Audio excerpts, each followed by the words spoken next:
What's going on, everybody? This is the Feed to Embiid. I am your host, Austin Krill, along with my partner in crime, Brock Landis. This time, donning a sweatshirt. I see it's pretty hot for a sweatshirt, isn't it?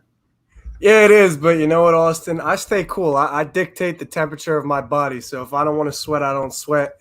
Have to hop Oh, on fresh for the podcast. So, that's how it you know, works. Okay, first impressions matter. I don't know who's tuning in for the first time, but if they are, your boy has to look good. fair enough. I get way too hot, so I'm like, I gotta constantly take a shirt off, put a shirt on. It's a mess. Hmm. Um, Sixers hosted their first scrimmage in Oklahoma City or against Oklahoma City. That will be the second scrimmage, and this time it was against the Oklahoma City Thunder in Orlando. And it got off to another fast start. No Joel, no Neto. I don't know how you're going to win without Neto, but you're going to have to try. Yeah, no. Yeah. Before we begin, to the viewers coming in, if you want to ask a question, you want to leave a comment, you want us to talk about something, please let us know in the comments. We're happy to talk about whatever you guys want to talk about. That's why we do it. But to get back to the game, so Horford started obviously in place of Joel Embiid, and I want to start out with him because I thought he played a really, really good game. He, first of all, only one turnover. He was a plus 17 with 9 rebounds and 13 points in 23 minutes. He made 4 of his 5 3-point attempts.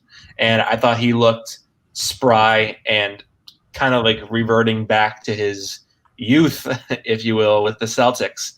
And I thought that a lot of that was facilitated by his early defensive energy against the Thunder. He smothered Steven Adams a couple times, forced the jump ball into the rim, and caused the Thunder to have to burn a timeout because he was pressuring Adams and making him uncomfortable in the half court. So I love that sort of reinvigorated him and sort of engaged him and injected some life into his game. And then he's knocking down 4 or 5 from deep. Yeah, another encouraging thing about Al Horford was he was playing the point guard for a couple of possessions. That's too generous, but he was handling the basketball up the court. He was moving. He looked spry, and we talked last episode about Al Horford potentially batting through an injury the first duration of the season, and he looks healthy in my opinion. Now, the problem with fans' perception of Al Horford is that if he is the primary floor spacer or your primary catch and shooter, he should be doing that. And in the first half of the season, he didn't do that too well, but this is something that factored into Philadelphia's signing of Al Horford. His shot selection took a drastic change in 2016, whereas it was predominantly mid-range field goal attempts 2009, 2010, all the way up into 2016. In 16 through 2019, it was a lot of attempts from 25 to 29 feet. And Philadelphia signed Al Horford under the impression that he can make that shot and he would be able to spot up and catch and shoot. Of course, he didn't do that perfectly throughout the first half of the season, but if he can do what he did today for Philadelphia, that's an added bonus. We keep talking about these added bonuses. There was plenty of reasons why everybody foresaw Philadelphia succeeding, and they unfortunately under-succeeded. They underperformed, but Al Horford's shooting was one of those factors. If Al Horford can knock down those shots and get comfortable around the perimeter, it opens up this offense because A, it's another shooter on the floor to space the floor out, but also B, you're pulling your 5 away from the paint. So the paint's not going to be packed. It leaves more room for players like Tobias, Shake Milton, and Ben Simmons to operate. So very encouraged by Al Horford, and Austin, something you'll like. Didn't even have to calculate it on my own. Al Horford's true shooting percentage was above 80% today, one of the first times this season he was knocked down. And Austin, you're a big TS percent guy, so I know you'd like that. They do call me true shooting percentage Elliott, right? T.S. Elliott. They just said him on Twitter with that name too. I forget who it is, but it's an excellent mark of efficiency for Al. And I thought he just looked kind of like returning to normal. Now, I do think that there is something to be said with the fact that it came with Embiid not being able to play, so it's sort of like, not saying he plays badly because of Joel Embiid, but whether that's sort of another clue that, look, they really can't fit together. Let's jump over to Ben Simmons. 26 minutes for Ben. Almost had another triple-double, 14, 11, and 9. Was a plus 21. Did have 5 turnovers, though.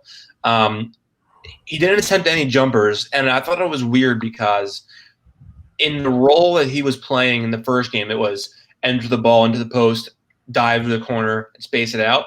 And then if they kick it, if they make a pass to you and you're open, shoot it. He was initiating a lot of the plays from like the high post area, which is going to inherently, I guess, compress and restrict the space on the perimeter.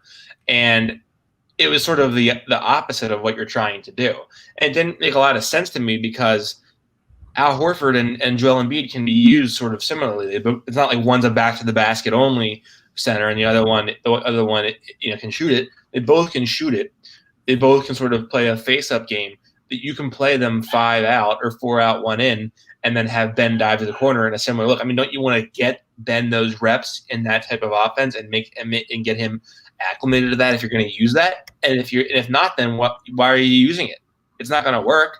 It's not going to work in a regular season situation because there's a lot more at stake. You're not going to want to run an offense you're not comfortable with in a regular season game. You're trying to get positioning for the playoffs. So that was sort of an interesting thing to me.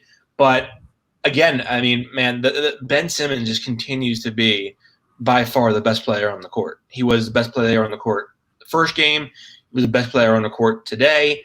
And I think above all else, for Sixers fans, forget about the jump shot. The jump shot's whatever. He looks really healthy, and that's at the core, at the crux of things. What's most important to this team besides the ability of Joel Embiid to dominate? Yeah, you're right. And Ben Simmons is one of, if not the best player in transition in the NBA. If you couple that with aggressive attack in the half court, Ben Simmons is merely unstoppable. And this is something that Al Horford talked about post-game. Good luck getting in front of Ben Simmons. And today he went to the free throw line 7 times. He made 4 of those 7 free throw attempts. And that's something I like. You need an aggressive Ben Simmons to win. And in their previous 2 games against Oklahoma City this season, Ben Simmons had 16, 11 rebounds, and 8 assists, 17 points, 15 rebounds, and 8 assists. He shot 60% altogether in both games, and the majority of his points came in the paint. So I assume that in this game, Ben Simmons was going to try to exploit guard mismatches if the guards were to switch on to him, but he was going to attack and penetrate in the paint because Oklahoma doesn't have that many great reinforcements defensively that they can put into the paint with the driving Ben Simmons or Ben Simmons in transition. So offensively, I was pleased with the 7 free throws. His passing ability is unparalleled, and defensively, he continues to prove why he is the most versatile defender in the NBA, right? He can guard Danilo Gallinari. If he's not guarding him, he could guard Chris Paul. If he's not guarding Chris Paul, he can guard Dennis Schroeder. If he's not guarding Dennis Schroeder, he can sneak on a Steven Adams for a few possessions. So really defensively, there's nothing Ben Simmons can't do. And I was also really encouraged with Matisse Thybulle's defensive effort today. But that was one of the reasons why yesterday I said Matisse Thybulle could be so pivotal in a closing lineup because offensively you can sacrifice what Matisse Thybulle does for his defensive impact. And he can stick on guys like Chris Paul and Dennis Schroeder. He had Dennis Schroeder and Alcatraz the entire game. I mean, Dennis Schroeder only hit 3 shots, 10-plus attempts. So defensively, I was very encouraged with this effort in Austin. I think me and you can both tell fans it's okay. You can take a breath, relax. This is a scrimmage game. Philadelphia took their foot off the gas in the third quarter, right? So I'm not counting this as a win or a loss. We're just nitpicking certain things we could see throughout the game in which they may utilize in the next 8 games. Yeah, and I agree. I do agree. I do want to say this, though. It isn't like, when people say they were playing the third stringers, it wasn't like it was Steven Adams, Chris Paul, Gallinari, Shai Gilgeous-Alexander, and whoever else. It was the Thunder's third stringers versus the Sixers third stringers. And the Sixers third stringers could not hang at all with the Thunder's third stringers. So, I mean, it's like we know the depth is bad already, but the fact that really, if God forbid, if anyone gets the virus or anyone gets hurt, they fall into deep shit really fast because they don't have playable depth. And a lot of these teams do have a second or third option that they can entrust and rely on. One thing I I wrote about this, during the game. But Brett Brown in the opening couple possessions with Chris Paul and Steven Adams employed the drop coverage. He was using it. He was dropping out to the basket to defend the rim, and they were basically inviting Chris Paul to get into the lane. And Chris Paul is a Hall of Famer, super crafty, super skilled guy, and he converted two floaters with ease in the first 2 minutes of the game. They then Billy Donovan calls timeout after the Sixers go on a run, and then Brett Brown hedges the screen. And it worked. It stunted the play. Thunder couldn't get Adams a look. Chris Paul had to be turned. He had to be turned away. Then in the second quarter, they go back to dropping the coverage again, and then it's a couple oops for Adams.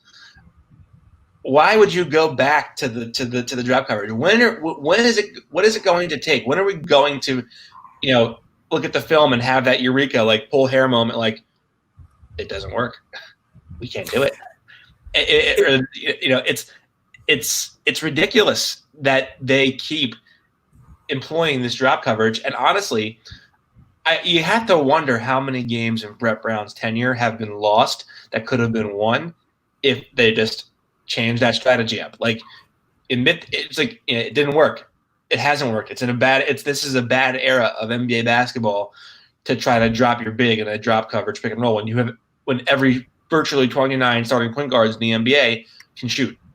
It's always been a nuisance to this team, even when they've been good. And you went away from it and it worked, and then you go back to it. Why would you go back to it? It was something that was like, I see it and I'm like, you can't be serious. Is this a joke? And then I replayed it. I was like, yeah, no, they've dropped the big again. And it was just sort of like, it defied any kind of logic to me.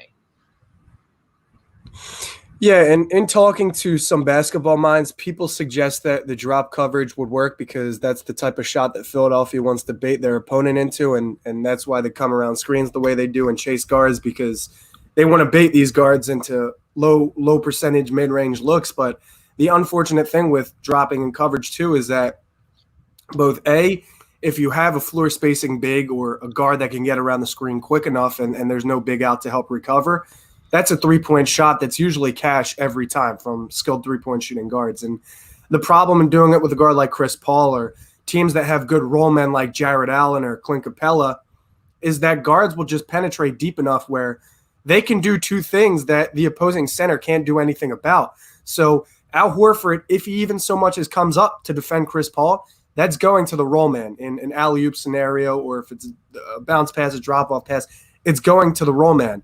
And if the center retreats far enough to stick with the roll man, then like you just alluded to, Austin, the guard has a wide open floater or a pull-up mid-range jump shot. And from that range, like I said, it's probably going to go in. And this is one of the reasons why season in Brett Brown's tenure, Philadelphia has been bottom 8 in opposing pick and roll ball handler points scored, which means they surrender the top 8 most. And multiple years they've been top 3. In the playoffs, they got exposed by Brooklyn. They surrender the most opposing pick and roll ball handler points. So it's a defensive philosophy that Brett Brown in Philadelphia has been stubborn to change. But the counter argument is that these are the type of shots that they want to bait opponents into. Me personally, I dislike this defensive philosophy, and it's a lot of playing on the hip of or behind of. It's playing catch-up defense, and you know how I feel about that. I don't really like it, and that's why teams like Boston and Brooklyn have been so successful in the pick and roll against Philadelphia. Yeah, and I think the drafting of Matisse Thybulle sort of allows Brett Brown to do that, because Matisse is like a maestro at that sort of at trailing. They pull up for a jumper and he's there and he's stuffing it back on top of them, and then they don't even realize it because he's right behind them. But it endorses, and it's good for that. He's good for that kind of play, which kind of makes sense that why they wanted him so bad, because they wanted to fit Brett Brown's scheme. Let's take a look at Shake Milton and Josh Richardson. I thought Josh looked a lot better today. He was cutting better off ball, looked a little more in place, and he had 4 steals. Massive game for that. 1 turnover in 23 minutes played.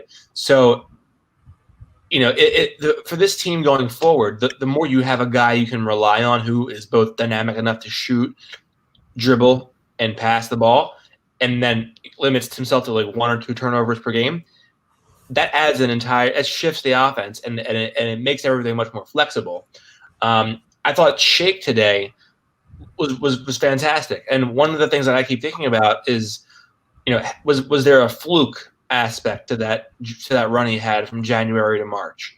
He shot over 50% from three all 3 months on high volume. His true shooting percentage was through the roof. And I kept thinking, like, is this because no one scouted him out, so they don't really know what to expect, and so they say, like, prove it, and then he burns them. Today he was not getting open looks. He was having to set up his shot quickly. He was stepping in and knocking them down. And I think, with him, the more consistency and the better confidence you can get out of him, it's so important. He did have 3 turnovers today in 20 minutes, but 4 rebounds, 2 assists to go along with 11 points. I don't think you can say enough about Shake Milton. He's had a really seamless, painless response to being tested like this. And I think it's something that they're definitely happy about going into the regular season, going into the playoffs. Yeah, I mean, he put up 10 attempts today, and he only made 3 of them were three-pointers, but that production is completely fine with me. If you could get 3 three-pointers made from your point guard, I'm completely fine with that. And 10 attempts signifies something deeper than just going 4 of 10 in a scrimmage game. The thing I've noticed when watching Shake Milton is his fearlessness in trying to score. He's always dribbling with a purpose. He's looking to score or make a pass that's going to lead to a score. And part of that aggressive attack is something that's going to really help Philadelphia. It's going to alleviate some of the pressure put on Joel Embiid and Ben Simmons. If they can kick to their point guard, Shake Milton is either looking to score or create. And I just gave you a reason as to why that's so impactful. With a player like Josh Richardson, I said yesterday he needs to find his role in this new look 5. And I think today was really encouraging because he took a step closer towards that. Of course, can do so many things in the half court, whether it be dribble handoff, whether it be pick and roll. But on a team with a crowded half court where there's a lot of shots to go around for a lot of different players, his game may be relegated to a different type of one-dimensional aspect. It may just have to be off-ball movement, or it may just have to be coming around screens, things of that sort. So I thought today was a step in the right direction for Josh, and I always talk about how good Glenn Robinson is off ball and how good of a compliment that is for Ben Simmons. But if you can get that in your starting 5 from a player like Josh Richardson, it means you have to rely on the bench less and role players less and more on people in your normal 5. And I think the more that him and Ben work, there's going to be more chemistry created. And that 2-man game is something that's not going to go away either. So Josh will be featured in a 2-man game and is going to be with Ben Simmons a lot. So I'm encouraged to see what his new role is. And once he carves that out completely, I think the starting 5 will really have seamless chemistry. For sure. Real quick, for the starting 5, let's jump over to Tobias Harris. Tobias had a comeback to earth game, we'll call it. 9 points, 4 assists, 3 rebounds, no turnovers in 23 minutes played, which is big for him.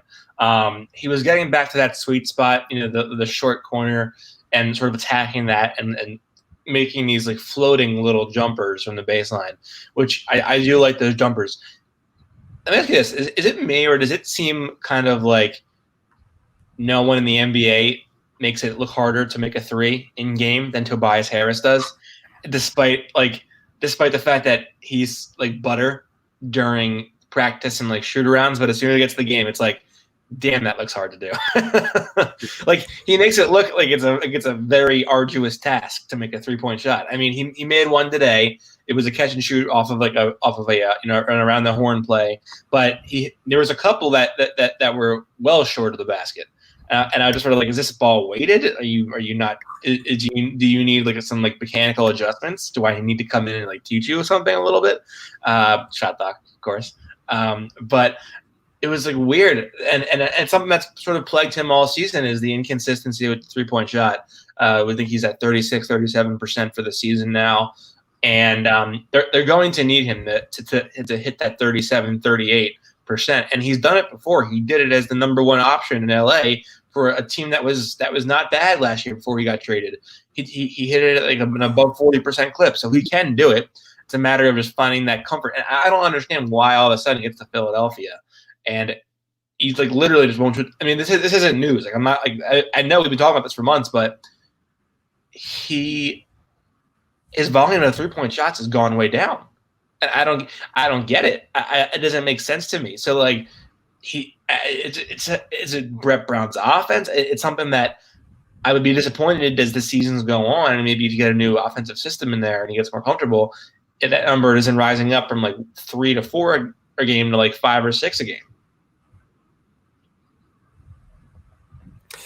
Yeah, and one of the things with Tobias Harris is in Los Angeles and even temporarily in Detroit, he was used in the pick and roll scenario more often than not. That was one of the more frequent areas where Tobias Harris got his point production from. And in Philadelphia, it's completely different. You rarely see him in the two-man game, and if you do, it's usually not with complementary pieces.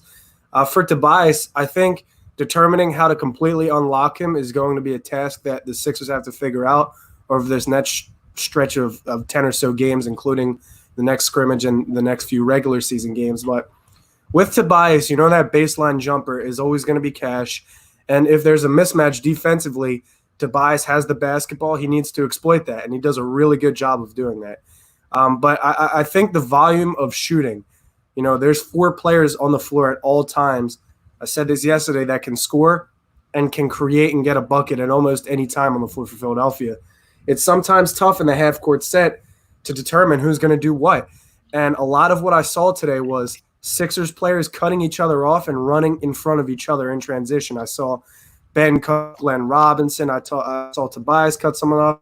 People are just trying to find their place in the half-court set. And I think that's completely fine. There's growing right now, but I think it's completely fine. I didn't see a lot of movement off ball today as much as I saw the other game. And if you were listening to the home broadcast, Al Abdinami kept talking about 3 or 4 guys standing around and watching the player with the ball. That's counterproductive for a half-court set on offense. But for Tobias, I think he's widely slept on, and this is a game that doesn't really matter. Defensively, he did a good enough job. I mean, Gallinari only made a couple of shots, and Tobias's assignments were pretty obsolete today. So I'm completely fine with it. I think there's good pains, and that's what Philadelphia's experiencing right now. But I think a better way to unlock Tobias Harris would be to use him as a pick and roll ball handler, put him in the main game a little more. I mean, yeah. Would you agree that like in the half court set, there's a lot of, I think like Furkan Korkmaz has more ball handling responsibility now in the half court set. It seems like Matisse and Tobias have more responsibility in the half court set, kind of handling and facilitating. So I don't know just about to touch on that. I don't know if it's because it's the scrimmaging or what, but it just seems like guys have more responsibility now in the half court set handling. Yeah, for sure. Just looking at the bench now, so we've sort of covered the starting lineup. And going off of what you said, I'm gonna build off of that. I definitely noticed that Matisse put in work during the quarantine period. He has this little pullback behind the back crossover now that he's doing, where he'll like go hard one direction and snap it back to the other side, and it's like behind the back. Now he's not quite receiving it with the other hand, so it's sort of like it's like a loose ball once he does it, but he has the confidence to try it. And I think trying something new in the NBA is apparently like something that we just don't do anymore. So the fact that he's willing to do it and not afraid of giving the ball up and failing is a really good sign for him. So I want to see him continue to go hard when he dribbles the ball and then pound it back to one side, or change directions. Something, if he could develop like a little off the dribble game, that would add a whole new dimension, like to what he can be. Because he could not dribble to save his life early in the season. I mean, it was like you had to feed him the ball right at the rim, or forget it, no chance. You hit him in the corner. Yeah, exactly. That's where he was starting. Yeah. Now, Norvell Pell seems to have made a pretty strong impression on Brett Brown. Granted, we know Joel is out today, but Norvell Pell comes in Friday, gives you really high energy. Plays really well in the fourth quarter minutes. He's the first guy off the bench today for the Sixers. So I thought he had a couple blocks. I believe the total amount that he assembled of blocks was 4. He had 4 blocks in 15 minutes. Also had 4 fouls in 15 minutes. With 6 rebounds. Listen, the guy's gonna throw his body at you, and he's not afraid either. I mean, he contest guys at the rim. And with time, with a little better body control, with a little less of the swinging the knees into guys' groins by accident, and a little less body contact, he's going to be a really good backup center in the NBA. I think he gives them this energy boost and this spark off the bench that they so desperately need, and some flavor to what's typically kind of like what has been to this point in the year a bland team. And I think his energy was really good today. I think they sort of they have like sort of the ship has sailed on Kyle O'Quinn, if not for his career, at least in Philadelphia. I'd agree with that, and I was really pleased with Pell's performance today.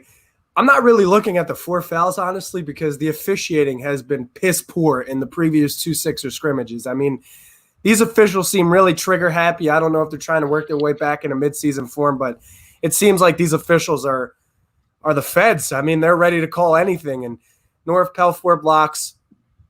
It seems like any game you've watched him, he's gotten a block. So I really can't complain defensively. It doesn't get better than putting a 7-foot-plus dude out there at the rim and having him protected. So North Pell defensively doesn't get many complaints to me, of course, from me. The lateral quickness and the body control are things he could work on. But, like, defensively, I'm not going to nitpick. Offensively, I can't say the same. I think he's a better replacement for Kyle O'Quinn as a center on the floor. And I think having a backup center matters, especially given the health of Joel Embiid and maybe even Al Horford. But let's dial it back a little bit, Sixers fans. I think that the lineup that I saw to conclude the first quarter of this game was arguably one of Brett Brown's greatest creations, because I haven't seen a lineup much worse than that. And it was Milton, Korkmaz, Thibault, GR3, and Pell, right? Yeah. and I read your post-game article, and I laughed when you talked about that lineup, because you were like, I hope we're never subject to I hope we never have to see that lineup again. And I felt the same way. I understand why Shake Milton didn't play much in the second quarter, because he played the whole first, but you can't roll that 5 out. No one can score. no one in that 5 can score. For those who haven't read the article, 3 minutes, 29 seconds of playing time they got. That they scored 4 points, and all 4 came from Glenn Robinson III. They gave up 7 points. So, I mean, neither lineup was blowing the doors off of anybody, but those 5 men together for 3 minutes, 29 seconds could only find their way to 4 points, one of which came on a free throw. So, it ain't even exactly what is that creation? I don't know. So you've got of that 5, you probably have 2 legitimate offensive threats with 4 other capable players on the floor. Given that combination of 5, I just don't know offensively what they're capable of, because Matisse Thybulle isn't creating his own shot at the moment. Glenn Robinson is more of an off-ball player than he is on-ball. Shake Milton, I mean, he's a good enough point guard to blend in with the Sixers starting 5, but I don't know if he's capable enough to be at the forefront of his own 5 and still offensively do everything. So I wasn't expecting much from him out of that. And even Furkan Korkmaz, it seems like he has more dribbling and shooting responsibilities now than he ever had, but I don't think he's a good enough offensive player to exist on his own independently. So that not starting 5, that 5 that Brown rolled out, I don't know what it was, but I think we can mutually agree that we both hope to not see it again. Yeah, and I mean, even if like let's say I'm the coach of the Sixers and I'm trying to fit this period should be used as like a practice quiz for these guys. I even said that in the article. It's a practice quiz, and if you're going to roll out a lineup of Milton, Korkmaz, Thybulle, Robinson III, and Pell, something that you would never dare do in an actual NBA game because you'd be fired. He did against the Raptors. Did he really? I gotta find this lineup because this was brutal. Was brutal. Well, my point still holds though. Continue. You shouldn't be looking to run your normal offense with that lineup. You should be using that to see how it would look if you just say, you know what, Jake, we've seen you go harder to the rim twice. This is your lineup. You do what you want to do. If you want to pull up, you want to take step back threes, you want to, you want to facilitate, you want to run pick and rolls to death, go for it. But let's just see what Shake Milton can do as a ball handler. Let's not run like the typical offense that we would run with our normal players who are going to play together. This lineup should never touch the court. So that's the kind of lineup you throw out there, and you're like, Shake, or like, guys, like this is the Shake lineup. Just spread the floor. If he hits you, he hits you.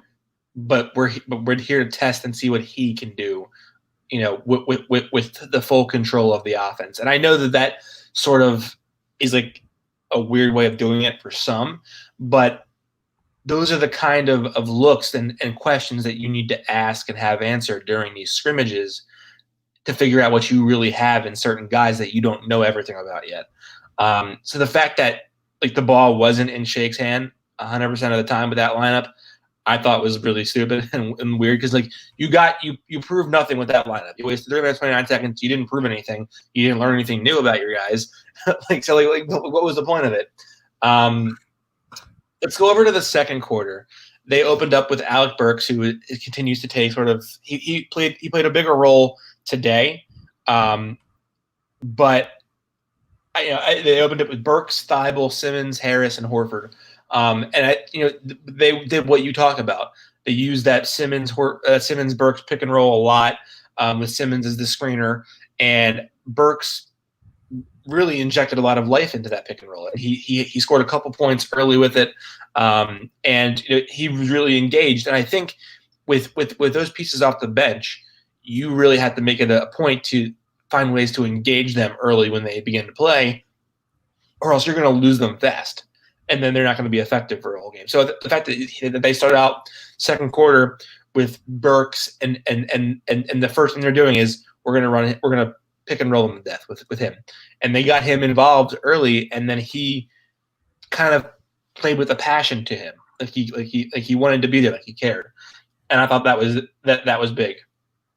Yeah, Alec Burks is good in the PNR. As a ball handler, he has good vision, and I've said that I think he's arguably the second best ball handler on the Sixers team. So for him to be put in that situation, it's only going to be beneficial. And you couple that with Alec Burks being one of the most efficient scorers this season in pull-up shooting and off of dribble handoffs, I think it's only going to benefit Philadelphia more involved. And today he did a really good job proving that he can be a team player. When he shares the floor with a player like Ben Simmons, he understands his role. At least now he does. And I think he bought into the offensive scheme today more than I've ever seen him. The last time I saw him as effective was against Milwaukee when he was traded to Philadelphia. It was one of the first 3 games, I believe, when he had a really good showing and he was playing alongside the Philadelphia starters. I think the best thing you need out of Alec Burks is to get the most effective team shots, the right team pass, because he can't just be playing street ball. And that's what the broadcast said. Brett Brown almost equates Alec Burks' game to street ball. And that was the problem with Trey Burke. While they're good zone busters, street ball doesn't necessarily benefit the entire team. Today, what I saw from Alec Burks was that he was taking smart team shots and making smart team passes when he shares the floor with those types of players. And then when he is leading the second unit or the third unit, he is the offensive focal point, and that's everything with Burks. For sure. I completely agree with you. Let's see here. So we should note that Glenn Robinson III played 7 minutes in this game. He did leave early with a hip pointer. I don't know if that's just a fancy way of saying bruise or something like that. Sounds like it's painful. I know when you ever snacked your hip on something hard, like an appliance or a piece of furniture, and you get that breathtaking it's like a dead pain. leg. Yeah. It's like a breathtaking pain for like a couple seconds, and then it goes away. That looked like it was a painful collision. I mean, he hit who was it? Was it Diallo? He hit Diallo. Yeah, I think it was Diallo. Yeah, he hit him really hard. So hope he's okay. And he isn't on the day-to-day list too long. The Sixers are picking right back where they left off, though, with losing guys to injury really early on. Let's talk about the fourth quarter a little bit. Sixers were up by 24 in this game. Thunder missed 17 threes in a row. They then hit one, then they hit like 3 or 4 in a row, and they got right back into the game, trailed by 11 going into the fourth, and they eventually win that quarter by 16 to win the game. But in the fourth quarter, it was a lineup of Mike Scott, Shayok, Quinn, Thibault, and Korkmaz throughout. And there was, first of all, big offensive numbers right there. Massive lineup of scoring. If you bet the over in that quarter, I apologize. That's a tough loss. You should have your basketball card revoked if you bet on that lineup to produce anything. There was a Marial Shayok, Mike Scott pick and roll, and it worked. like Shayok feeds Scott for like a little short jumper, and I'm like, "Ooh, this is going to be way off," and he just nails it. And you're thinking like, "What the hell is going on here?" But it was interesting to see like a Mike Scott, Marial Shayok pick and roll. If you thought that would be used in an NBA game, you might think that things went incredibly sour this season with the way things went. But I gotta say, I would like to see more Shayok because I think he had. I see you disagree. I think he has like this sort of natural dribble package to him where he can sort of create his own shot, and it comes to him very second naturally. And so I think if he can actually play his way onto an NBA court and earn minutes, I wouldn't mind that because I think he can. I think there's something there that's worth testing. Obviously, he's very quick to take jump shots. A couple broke the logo on the backboard. They were also off, but I do think that he has some shit to him, and I think he can play. At least worth testing out for a couple minutes here and there to see if there's anything worth using. But he definitely has an offensive package I think is worth exploring in the future. I think this is a low-risk, high-reward project that the 76ers should explore. And what I saw from Shayok in the G League this season, like you said, he does a really good job of creating space and further shooting when he gets that space. He's a good shooter. He's a skilled finisher. And he has a really unique package for somebody that's in the G League. He has a package that you would assume would translate at the professional level. He spent – I believe he spent his entire 4 years at college, so he's a 25-year-old rookie. 26. And he's a guy 26. So if you groom him, thrive, and he capitalizes on that, I don't see why he couldn't be a rotation player. But it's far too early. I'm going to almost negate myself because I just gave you he stayed in college. But even with Shake Milton, a guy that carved himself out a role and crafted his game and spent time doing that, it took him a year or two to finally be able to be ready to play at the NBA level. With Shayok, I saw nervousness out of him. I saw something very similar to what I saw when Zaire Smith was given any professional minutes. Just this nervousness, almost like the 9 other players on the floor were far more athletic than anything you've seen in your time in the G League, and you were almost like so giddy and nervous that you didn't know what to do on the floor. I thought Shayok wanted to shoot. Every time I saw him with the basketball, it looked like he wanted to shoot, and it just didn't turn out like that. He just I would too if I were the NBA. I'd be throwing that shit up from 35 feet out. Well, then you'll find your ass back in the G League in a week. Not if I'm hitting them. Yeah, you're right. But I just thought it was nervousness, and that's to be expected. So I'm okay with waiting a little bit for Shayok. But in the fourth quarter, Shake Milton didn't play. Furkan Korkmaz in 7 minutes didn't hit a shot. Thibault in 6 minutes didn't hit a shot. Pell in 2 minutes didn't hit a shot. Alec Burks 2 of 7. Mike Scott 2 of 5. Shayok 0 of 3. Kylo Quinn 2 of 4. This is all in the fourth quarter. Sounds like a really like a scorcher of a quarter. Sounds like you turn the TV off and go watch the Phillies game or something. Which was also abhorrent. That's a different story. So in the fourth quarter, I wasn't really watching the game too closely. Like I said, Philadelphia took their foot off the gas in the third. This is just a scrimmage. You'd like them to experiment a little bit more, but I'm not reading into this any more than I had to. The fourth quarter, I just watched it because it's Sixers basketball. The players on the floor won't even see the floor in the playoffs, so I'm not too worried about it. Some of them, at least. Yeah, I mean, people are like, this is a coaching thing, a year in, year out. Year out, we see this. Like, dude, they weren't even playing the actual players. The starters dominated the first half, owned the first half. You don't want to have a Gordon Hayward incident in a preseason or in a scrimmage game before you even touch the floor for a real game. This is the first time that they've even come close to being healthy all the way through since like the first week of the normal season, and you're worried about them blowing the lead with the third stringers against the third stringers? Like, listen, who do you think was the leading scorer both teams combined in the fourth quarter? Oh, I gotta say probably like Mike Muscala. I'll say Mike Muscala. Okay, he was the leading scorer. Behind him, Alec Burks. Then behind Alec Burks, Andre Robertson. If you're worried about Mike Muscala and Andre Robertson beating your team in the fourth quarter, there's more things to worry about. This isn't something that I'm reading into. Austin, you seem pretty calm and level-headed about it. So this fourth quarter is something to disregard. But the first three looked really good for Philadelphia. Yeah, I mean, it was like seeing Mike Muscala out there. It's a lot of star power I see. Yeah. Now, I do want to. We'll give had Carlo.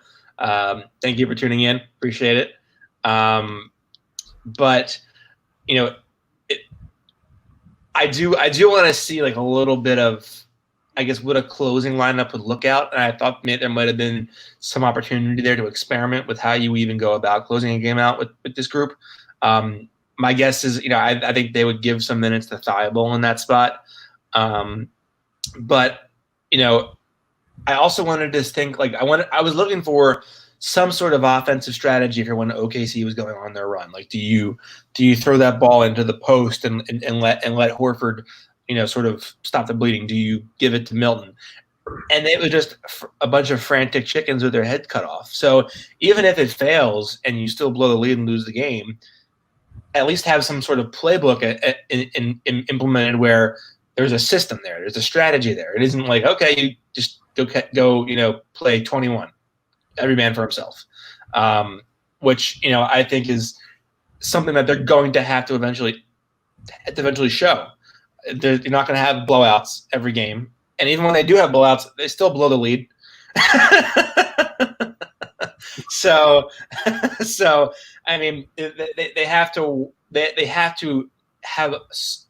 implement something where, okay, this is how we're going to keep them at bay. This is how we're going to shut them off. Stay active in the passing lanes, create transition opportunities, and instead of letting them up for air, we step on their throats, and then we turn their feet, and that's it. They're done. I think they did that for 2.5, 3 quarters. I'm looking forward to the Dallas game because Dallas is a team with a lot of size, and they previously implemented a 2-3 zone against Philadelphia. So I'm excited to see what happens when the two of them match up. Yeah. Carlo has a question for us. Yep. Who do you think has more chances between the Phillies going to the postseason to winning it all? I don't know if I even believe the Phillies are a postseason team, to be truthful. I mean, that bullpen is a joke and a half. 2 games in, and we're already casting them out. They left how many guys on? They had bases loaded how many times today? What was it, 3 or 4? Three innings. Three innings. They had bases loaded. They got not a single run in on it. The bullpen. Velasquez gave up 4 runs in the inning immediately after, getting a 4-run lead. Bullpen comes in and give up 7. So I mean, I have absolutely no confidence in this team whatsoever. If they win 25 games, I'll be. That's all we're giving them, 25. Wow. Okay. Who's going to throw the ball for them? Who can pitch besides Nola, Wheeler, Spencer Howard, who hasn't even made his MLB debut yet? Soon, though, after Velo's performance, they expect that soon. And they don't hit anything. They don't hit anything. Okay. Well, Carlo, let me answer your question here. I think the Sixers have a higher chance of winning it all, and I would love for the Philadelphia 76ers to win the finals. But this season, I honestly don't care. I don't care what the outcome of the playoffs is for either team because I can't celebrate it. I want to go to the parade. I want to hang out. I want to be able to celebrate the victory. If I have to just sit in my house, dap up my dad, they won it all. Let's pack it in for the night and head to bed like it never happened. And record a podcast about it. Hello. Yeah, we could do that. We could do that too. But I'd rather be celebrating. I'd want to be on Broad Street. December is my birthday, right? I'll be 21. I can start using King Cobras. I want to be down there partying, but I can't. So I don't care who wins the finals this year. I don't care who wins the World Series. But if I had to give you my honest answer, I think it's the Sixers. Yeah, I agree with you. I don't think the Phillies are making the playoffs this year. Brock, any parting shots? I don't have any today. Maybe when we play Dallas. Who knows? We'll see what happens. I do want to say one more thing. People are like, "Oh my God, Embiid's like on the verge of death." Like, the dude hasn't played basketball in 4 months. It's hot as hell in Orlando. Yeah, that's a factor. And it's his first time playing a scrimmage. He's 7'2", over 250 pounds. It's like the most expected thing in the world for him to have a little bit of leg soreness after playing. I'd much rather them, and the fans should definitely much prefer them to be cautious and rest him, as opposed to saying, "Oh, he's fine playing him," and then have it become significantly worse. The leg is not going to fall off. He was on the bench today laughing and chatting it up with his teammates. When you have a significant injury, the guy isn't out there having a good time with it. So, go ahead. I don't like that people are using this as an opportunity to say that he's injury prone or he can't maintain any good health. It's literally a scrimmage. How many people are watching the scrimmage, let alone how many people care about it? I think it's a few things, Austin. You definitely touched on a couple of them. You got to revamp him. The weather matters. And another thing I think is a possibility is that the previous 2 times that he and Adams have met each other, it's been a physical matchup. The first game, I believe, missed plus shots. And the second, he missed 8+ shots when defended by Steven Adams. So it was bound to be a physical game. If he had any discomfort or any soreness, there is absolutely no reason to risk that. So I'm completely fine with this move, and I don't think this should be a reflection of Joel Embiid's health. For sure, I agree. There's somebody who's like, Embiid injured already, and I'm like, oh, he needs to there's a limit restriction on, or there's a minute restriction on how many minutes he can play before he can eligibly be hurt. Like what are we talking about? You can get hurt at any time. It doesn't matter what kind of shape you're in. Injuries happen. They're injuries. Derrick Rose was an MVP. He was a point guard, super athletic, very good shape. Hold on. Are you giving Tom Thibodeau 5 years? Are you giving this man a 5-year contract? Is this who you're letting him steer the ship? What? The New York Knicks. Oh yeah, remember a couple of months ago when I said that? I don't know if you saw this, but I had a report that the Knicks were that Thibodeau was the overwhelming favorite to be the Knicks head coach. The very next day, they hire Wes, Worldwide Wes, and he is a part of CAA. And then I was like, this clears the way for Thibodeau. Crickets. Yesterday, boom, Thibodeau, head coach of the Knicks. I had that shit first. Mark it down, count it, and the foul. Did you notice that Gallinari today looked obscenely out of shape? He looked like he was winded.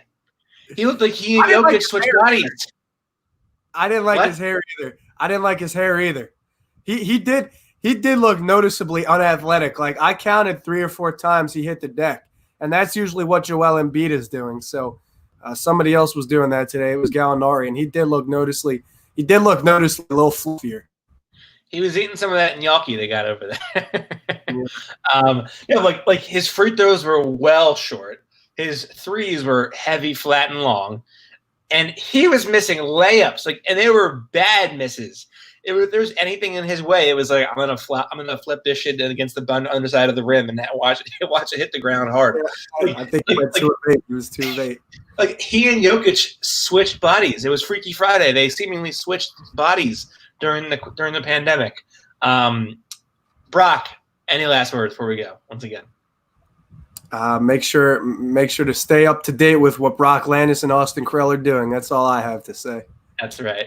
He's Brock Landis Brock on Twitter. I am Austin Krell TPL on Twitter. Be sure to subscribe.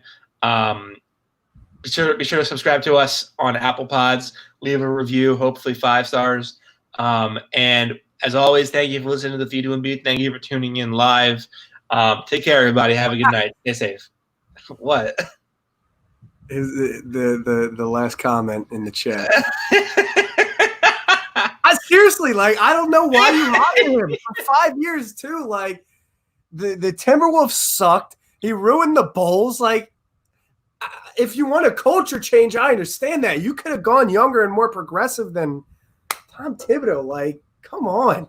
I think the last comment before we actually have to go, I think this leads the way for them to go and draft LaMelo Ball.